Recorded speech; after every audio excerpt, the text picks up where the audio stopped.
talking about the LCM, but it's going to look a little bit different as far as what you need to put in the least common multiple.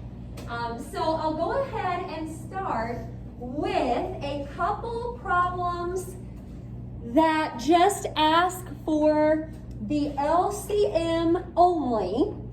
So find the LCM of each set of polynomials.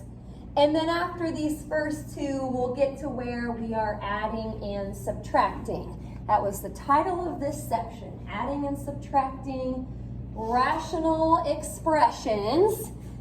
Okay, well, first of all, for number one, we have two polynomials up here, y squared plus 8y plus 15. That's one polynomial. And then y squared minus 3y minus 40. We got to find the LCM of those polynomials. Now, the reason this lesson today is different than yesterday's is because of the plus and minus signs everywhere. Yesterday, everything was just kind of multiplied together in each polynomial. Well, today you've got some stuff that's being added and subtracted. So finding the LCM is maybe a little bit different than what we had been doing. What you want to do first in both of these actually is to factor. Let's factor real quick and then I'll explain how you're going to get the LCM. If you set up a couple parentheses for that first polynomial, both signs are going to be plus, and then two numbers that multiply to 15 and add to 8 in no particular order, a 5 and a 3. Both signs are plus, so you can have those either way. Okie doke. On to the other polynomial. Let's factor that one too. Different signs. And remember, nice factoring, you're going to want two numbers that multiply to negative 40 and add to negative 3. So 8 and 5, but you want the 8 to be with the minus. Okay, so the only thing we've done so far is factor. Well, I'm going to come over here to the side, and you may want to copy that into your notes. This is really how we're going to get the LCM. It says each parentheses, or parentheses, I don't know what the singular and the plural difference is there. But anyway, each parentheses needs to appear once in the LCM. Each parentheses needs to appear once. Okie doke. Here in a minute, we'll see how it works with the denominators and all of that. Right now, we're just getting some practice finding the LCM. So I'm going to come down here and I'm going to actually put the LCM together. Okay, each parentheses needs to appear once. So here's what I do. I just kind of go down the row here and make sure that I get each parentheses one time. So start with your y plus 5. I need that to appear once. Okay, y plus 3. I need that to appear once. Now, when you come over to this side, it's another y plus 5, but you already have y plus 5, and you only want each parentheses to appear once. So I'm going to skip over that and move on to the y minus 8. I didn't have that yet, so I need to put that there.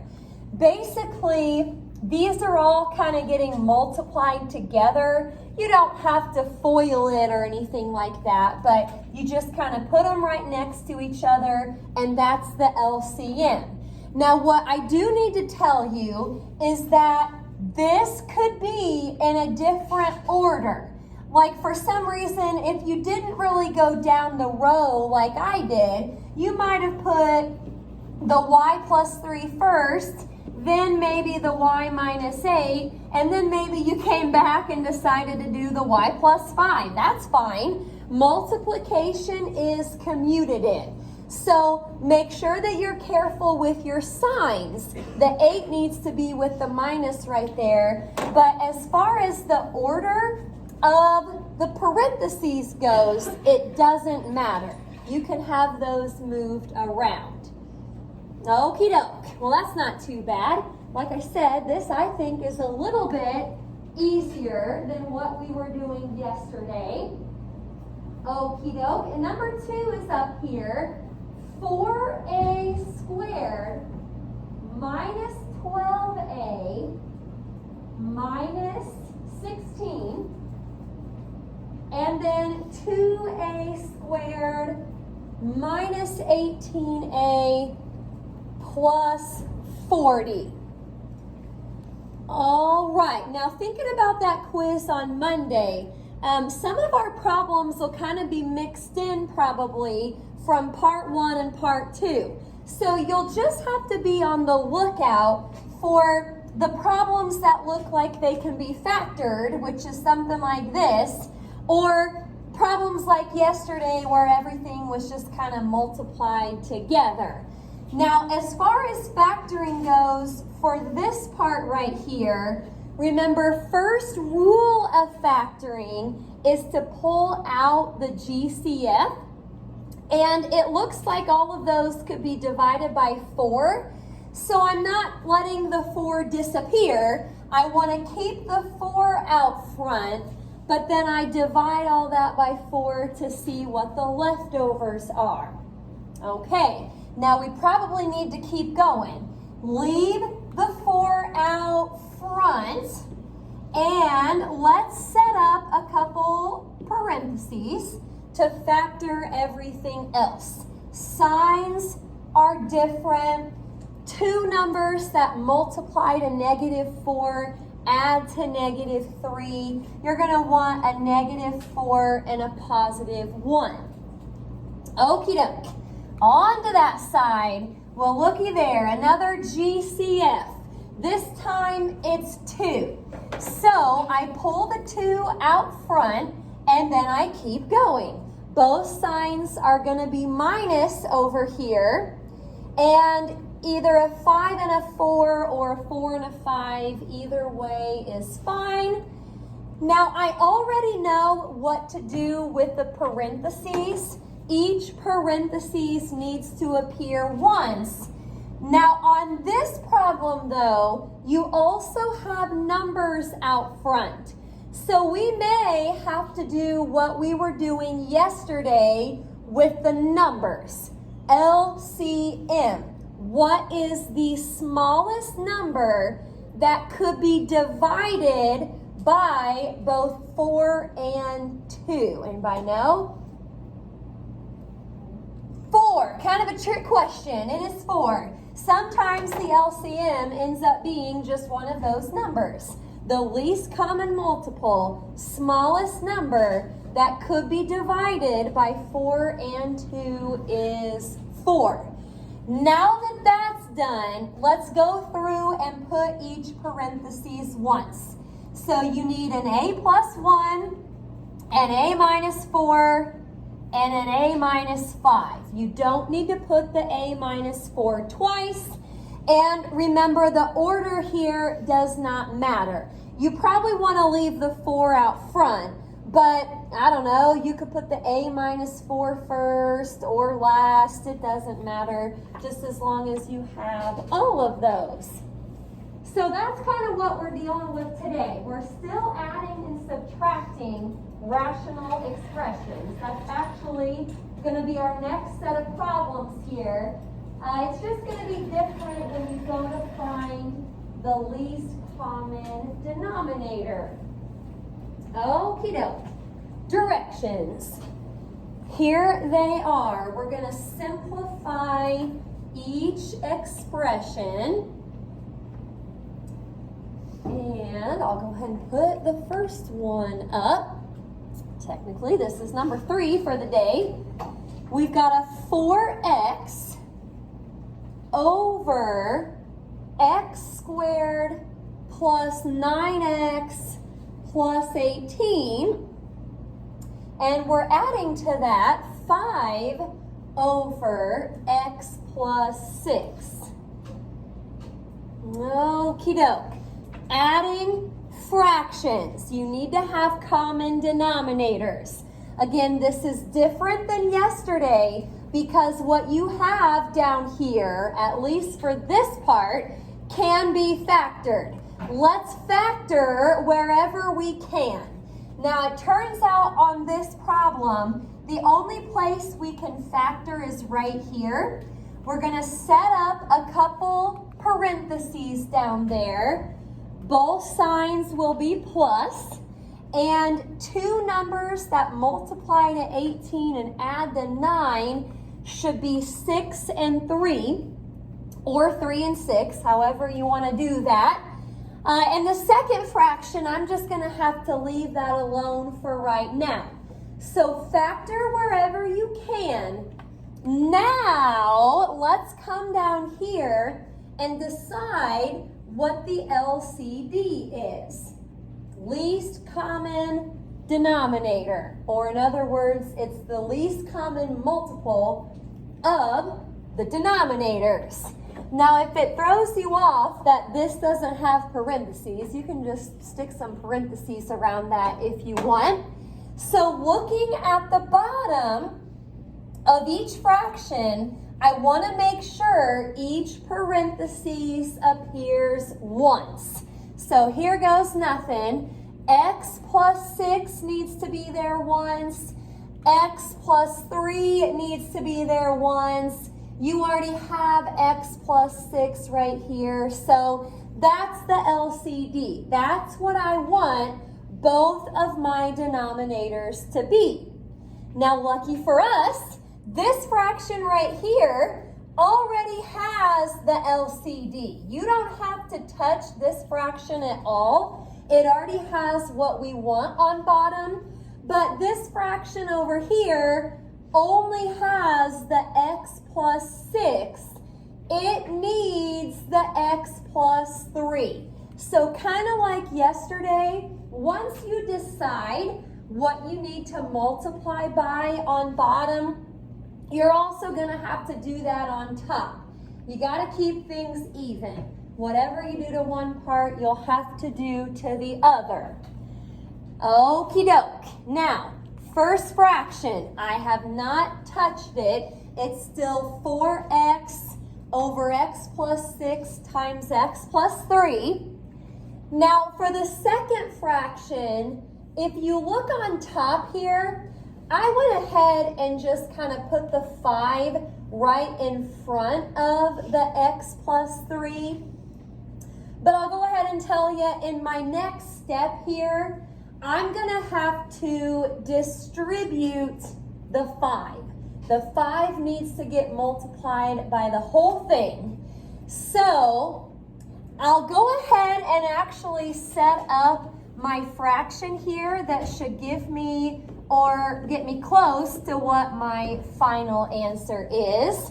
The denominator is there. Now, on top of this fraction, I've got a 4x from the first one. By the time you distribute the 5, you're going to get a plus 5x plus 15. So I'm just going to go one step further, if I can squeeze it in down here. 4x plus 5x is 9x plus 15, and the denominator is what we wanted the whole time, x plus 6 times x plus 3. There's a little bit of rewriting sometimes on these, kind of like we saw yesterday. As you get the hang of it though, you can maybe distribute a step earlier to save you a step for writing it down. All righty, any questions about that one? Gonna do, I think, just a couple more like this. So there it is, number 4. p's instead of x's or y's or whatever else. We've got p over 2p squared minus 10p plus 12. And we're adding to that 5 over p squared minus 9. Okie doke. Factor everywhere possible. If you look at the bottom of this first fraction, I'm actually going to pull this out to the side for a minute. You can factor out a 2 first from that first denominator, and I'm kind of doing that off to the side so that I can go ahead and factor it one more time before I put it back in my fraction. So once you factor it the next step, both signs are going to be minus. Make sure you keep the 2 out front. Two numbers that multiply to 6 and add to -5. You can do a 3 and a 2 or a 2 and a 3. Order won't matter, but again, be sure that you leave the 2 out front. That is still there. Okie doke. On this fraction, bottom part looks like a difference of squares. So to factor that, you're going to do a p plus 3 times a p minus 3. Oh boy, well, we need to decide what the LCD is. We're looking at the denominators and we're trying to find the least common denominator. Now there's a 2 over here, no number over there. I guess technically you could think of a 1 out front, but because of the 2, we do need to have a 2 in our denominator. Now let's go through what else we need. We need a p minus 3, we need a p minus 2, and we need a p plus 3. Each parenthesis needs to appear once. Okay, I always think it's a good idea to write out the LCD so in the next step you don't forget what all you need. In both of these denominators, we need 2 p minus 3, p minus 2, p plus 3. Look at your first denominator. You have everything that you need except for the p plus 3. So we're going to have to multiply that first fraction by p plus 3 on top and bottom. Okie doke. Second fraction, look at the bottom. You have the p plus 3, you have the p minus 3, but you don't have the 2 or the p minus 2. So 2, p minus 2, is what you'll have to multiply the second fraction by. Okie doke. A lot of good stuff happening up here. Now, if you want to go ahead and distribute, you can. I haven't yet up here in the PowerPoint. I just left the p times p plus 3. I'll distribute in the next step. Over here, 5 times 2 is going to make a 10. So actually, you're going to be distributing a 10 in that second fraction. And keep in mind, the order of the parentheses on bottom does not matter. Up here, I had p minus 3, p minus 2, p plus 3. Down here, I put the p plus 3 in front. Again, don't pay too much attention to that. Just as long as you have it all, it does not matter what order it's in. Okie doke. P times p, p squared, plus 3p. Now, I kind of put that over the denominator still. Here in a minute, I'll put it all back together. Second fraction, distribute the 10. You're going to get a 10p minus 20. So by the time you put the numerators together, you are going to have a couple like terms on top. 3p plus 10p. That's how I got the 13p in the middle. So finally, p squared plus 13p minus 20 all over that same denominator. Now, if you get tired of recopying that denominator in every step, I guess you can kind of work on the top part for a little bit, but don't forget to put it back over whatever that denominator should have been. All right, a little bit different than number 3 because actually you had to multiply both fractions by something to get the LCD. Any questions on number 4? Think we maybe just have one more problem here, so hang with me. I may show you something here with number 5 because it's subtraction. We have 5 over 3x squared minus 6x minus 9. And we're subtracting 3 over 2x squared minus 7x plus 3. Before you get too far ahead of me, here's what I always suggest when you have a subtraction problem. You would be surprised how many people later on, when you get to the part where you distribute, you would be surprised how many people would forget about that negative, and then they would forget to distribute the negative too.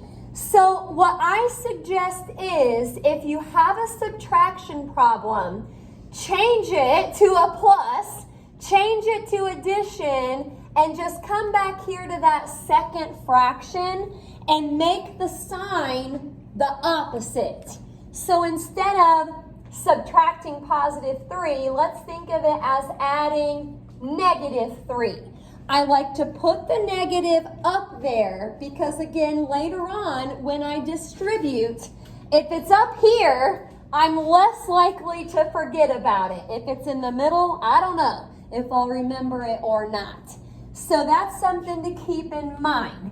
Now, this denominator looks like we could pull a 3 out front. So again, I'm kind of doing that off to the side. I'll factor it one more time and put it back together. So leaving the 3 out front, different signs. We want two numbers that multiply to negative 3 and add to negative 2. That would be a negative 3 and a positive 1. Okie doke. Second fraction. Oh, well, darn the luck. I haven't seen yucky factoring in a while, but it looks like this is going to be a little yucky. I can't factor that 2 out. So we're going to have to try and remember how to do our yucky factoring. One part that's nice is that both of the signs should be negative, so that's good. Now with yucky factoring though, you're only going to pick numbers that multiply to that last number, and you do need to FOIL this out to check. So 2 numbers that multiply to 3. I'm thinking 3 and 1, but I do not know if that is in the right order. It is not in the right order. That would give me a negative 5x.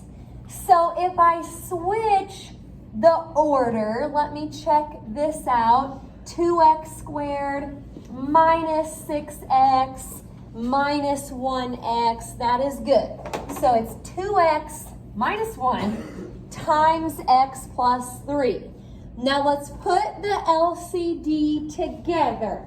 The 3, you don't have any other numbers to look at, so you just need to make sure that you have a 3. You also need an x plus 1 and an x minus 3 and a 2x minus 1. No particular order as long as you just have all of them.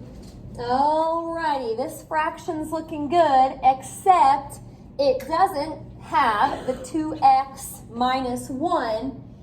This fraction is missing a couple things. It doesn't have the 3 or the x plus 1. So, again, I haven't distributed yet. If you want to save a little room on your paper, you could go ahead and think about the distributing right there if you wanted. Here in the next step, that'll turn into 10x minus 5. Now on this side, you do want to multiply those and make it a negative 9 times x plus 1. So by the time you distribute, you've got a 10x minus 5 on the first fraction. Again, it's kind of annoying to recopy those denominators every time. You can leave them off for a little bit if you want. Just don't forget to put them back. Over here, negative 9x minus 9. Well, what am I going to get when I combine? This is a 10x minus 9x, which should just be x. And then negative 5 plus negative 9 is negative 14. Again, don't worry about the order of the parentheses. You can mix those up on bottom since they're all just getting multiplied. Okie doke. I will leave that up there. A10